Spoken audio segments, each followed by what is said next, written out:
Wondering if the housing market's as shaky as the headlines suggest? Let's debunk the myth and the clickbait thumbnails and dive into what really happened in August for the San Diego real estate market. Zillow ranks cities by their heat score, but where does San Diego stand? Are we smoking hot or are we cooling down?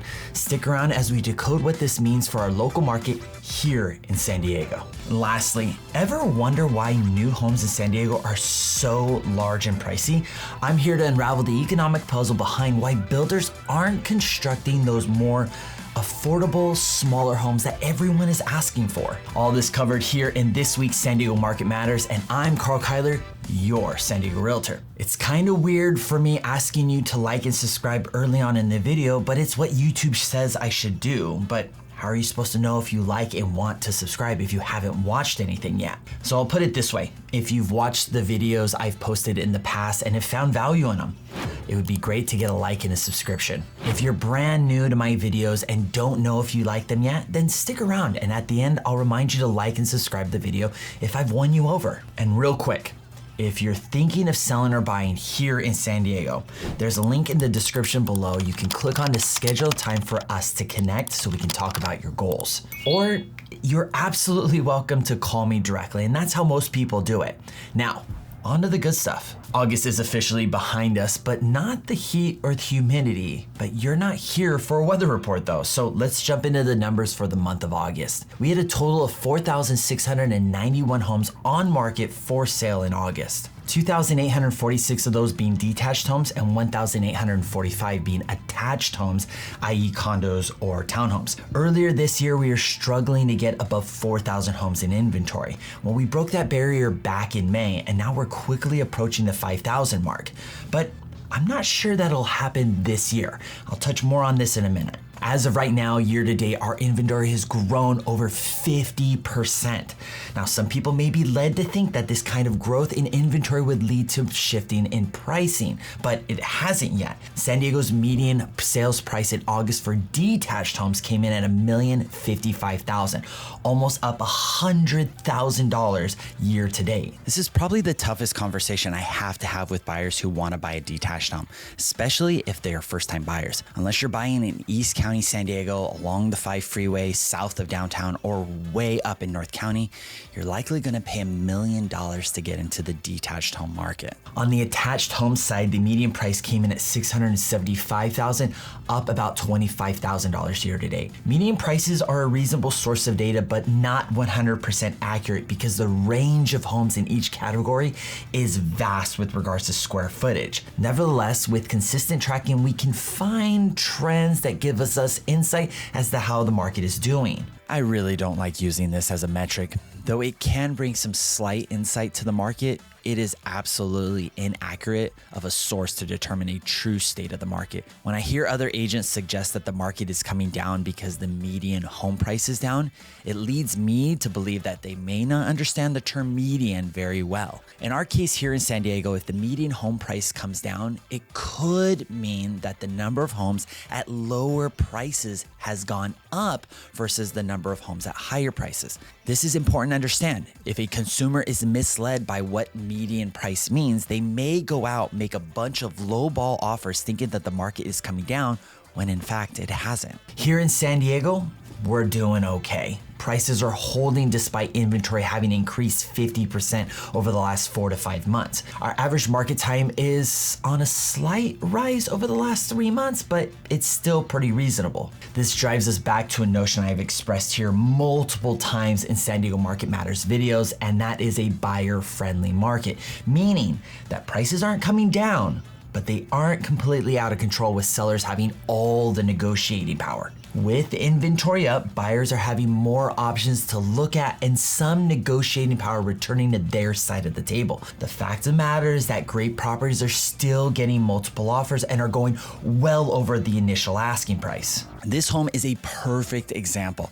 I showed this home to my client the weekend it came on the market. After the initial weekend, it received over 10 offers and sold $80,000 over the asking price, all cash. This place was jaw-dropping and absolutely worth every penny. Now, circling back to my comment a bit ago about our inventory not hitting 5,000 this year, we closed this last week out with mortgage rates hitting a low that we haven't seen in a year and a half. This was a result of the latest labor market reports. Now, since April, mortgage interest rates have been trending downward, and with each drop, more relief is being brought to the current market of buyers that are looking. Now, I don't think that these rates are enough to qualify a lot of buyers to enter the market, but I do think that the current rates are helping to retain more buyers in the market from being priced out or from waiting until after the new year. Around this time of the year, inventory typically drops and so do active buyers. With interest rates dropping and the Fed's planning to cut interest rates later this month,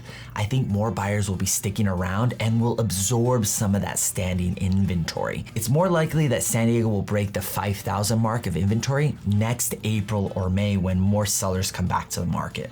But am I totally off here? What do you think is ahead for the San Diego market? Are we on track for a total market meltdown, or are we lined up for a reasonable and healthy rebound? Let me know what you think in the comments below. Now let's jump into the next topic. Zillow's market heat index recently dropped. The heat index identifies what level of control sellers or buyers have in various metro markets across the entire United States. There are 5 scoring tiers. 70 or above is a strong seller's market. 55 to 69 is a seller's market. 44 to 55 is a neutral market. 28 to 43 is a buyer's market. And then lastly, 27 or below is a strong buyer's market. The hottest markets, i.e. where sellers have more power, is where active inventory remains the tightest, furthest below pre-pandemic levels, and where home price growth is the most elevated. As for the coldest markets, i.e. where buyers have more power, are those where active inventory has increased the most over the past 2 years and where home price growth is weakest or softest or non-existent. As for San Diego, we didn't make the top 10 hottest housing markets where sellers have the most power, despite being one of the highest appreciating markets for all of 2024. At the same time, we didn't make the top 10 coldest markets either. The resources I'm referring to that rank San Diego high when it comes to price growth is the Case-Shiller Index and the CoreLogic Home Price Index. Both regularly have San Diego in the top 2 for price growth for all of 2024. But in the context of the Zillow Heat Index, I think this is very current, unlike the Case-Shiller and CoreLogic reports that are year over year. The Zillow Heat Index looks to be based off of current activity like growth in inventory, number of closings, absorption rate, days on market, sold price to list price, etc. So where does San Diego land? Now check this out. Based on this map, San Diego has retained a seller's market heat level all the way back to 2018 when it was last a neutral market. But as of July 2024, we are not far off from a neutral market again. With a heat score of 60, we're only 5 points off from being a neutral market based on Zillow's data. Now, this is consistent with what we covered in the San Diego market report on activity for the month of August. Inventory is up and so are pendings, but the difference between the number of homes on the market and the number of homes being purchased is slowly increasing. This is already impacting pricing on homes. It's not bringing them down, but we aren't seeing as much growth month to month. If this continues, then it makes absolute sense that we'll enter a neutral market based on Zillow's metrics. But as I mentioned, affordability is being addressed. With Friday mortgage rates closing out at 6.25%, we may start to see higher number of homes entering escrow as we close out the year. I'd love to hear what your take is on San Diego's position in the Zillow Heat Index. Let me know your thoughts in the comments below. All right, let's wrap things up and cover the topic of new home construction. Believe it or not, new home construction builders are in a bit of a pickle. Now, here's the thing about new home construction. It's extremely sensitive. When the real estate market starts to soften, new construction has to pick up on that immediately. And when they do, they cut prices as soon as necessary to eliminate any standing inventory. If the market comes to a complete halt and starts to go south, they will finish what they have and peace out. If the development was situated for 12 phases, they will tie up the last phase they are in and close out the project to make it look nice, usually selling what is left unfinished to another company at a deep discount to finish that project. New construction is such a major impact to the economy. You have engineers, architects, designers, builders, materials to build, electricians, plumbers, painters, inspectors, salespeople to sell the homes after they're built, or rather before they're built, and that doesn't include all the employees of the actual company that is developing the entire project. New home construction developers know how sensitive they are to an economic shift, correction, or crash, and they have to get the most out of their developments, thus why it's in their best interest to build bigger homes. What many people don't realize is that it's not because a bigger home sells for more, but rather it costs less to build.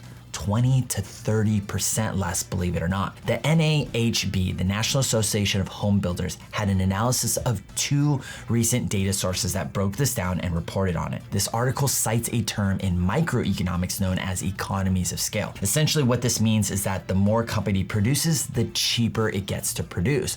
But for new construction homes, this shows up a little differently. With new construction, it's not about building more homes that makes it more cost effective, though that is true. Building bigger homes is more cost effective as well. As you see in this graph, building homes under 1,200 square feet is the most expensive, averaging out to $200 a square foot, while building homes that are 5,000 square feet and up are less in cost to build per square foot, about 30% less. Put yourself in their shoes and let's think small here. An 1,100 square foot at $200 per square foot comes out to $220,000 to build. A 1,500 square foot home at $177 per square foot comes out to $265,500. Less than $46,000 to build a home that's almost 40% larger. That's a huge difference in the eyes of a buyer. The difference in price per square foot to build does vary to some degree. In this chart, what you see is the difference side by side with quality tiers. As a new construction development enhances its quality, the price difference between a 1,200 square foot and a 2,000 square foot home grows. This doesn't suggest that every developer should build or would build luxury tiered homes. This is heavily market dependent. For San Diego though, I don't think you'll see many, if any, developers building economy tiered homes due to our market demand for housing. It just doesn't make sense financially. Now, something to keep in mind, if the price of homes goes down, the cost to build didn't adjust because it was already expense. Builders are literally gambling on the market every time they purchase land to develop, betting that prices will continue to rise along with the cost to build and will at least hold by the time the development is complete so they can sell everything and be profitable. To sum things up, San Diego isn't getting smaller housing new construction unless it's attached, i.e. condos or townhomes. Now, we know why builders in San Diego prefer constructing larger homes despite the demand for smaller, more affordable options. This begs the question, would you prefer more smaller homes available, even if it means potentially higher cost per square foot? Now let me know your thoughts in the comments below. And that's a wrap for this week's San Diego Market Matters video. If you found this information valuable, be sure to hit the like button and subscribe to the channel if you haven't already. And if you are thinking of moving to San Diego, check out the video I posted about the 8 things every buyer should know before moving here. And as always, I'm Karl Kyler, your San Diego Realtor. I'll see you in the next video.